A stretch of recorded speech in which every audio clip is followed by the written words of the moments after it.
সম্মানীয় দর্শক শ্রোতা, আপনারা যে আমটা এখন দেখতে পাচ্ছেন এটা থাইল্যান্ডের ব্যানানা ম্যাঙ্গো। এই যে গাছটা আপনারা দেখতে পাচ্ছেন, গাছটার বয়স প্রায় 3 বছর। খুব ভালো করে খেয়াল করুন, আমি ক্যামেরাটা ঘুরিয়ে আপনাদের আস্তে আস্তে দেখাচ্ছি। পুরো গাছে ব্যানানা আম ভরে আছে। এই আমের কালার প্রথমে সবুজ থাকে এবং পাকার কিছুটা আগে হলদে কালার ধারণ করে এবং পুরোপুরি পাকার সময় লালচে বর্ণের হয়। যেই দিকটায় সূর্যের রোদ বেশি পরিমাণ পড়ে সেই সাইডটায় প্রচণ্ড হারে লাল হয় এবং পাতার মধ্যে যে আমগুলো থাকে ওই আমগুলো হলুদ কালার হয়।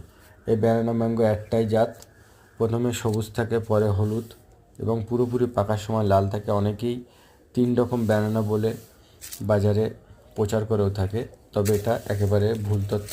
এই ব্যানানা ম্যাঙ্গোর সঠিক চারা যদি কারোর প্রয়োজন হয় আপনারা অবশ্যই আলিয়া নার্সারিতে যোগাযোগ করবেন আর সঠিক জাতের চারা পাবেন।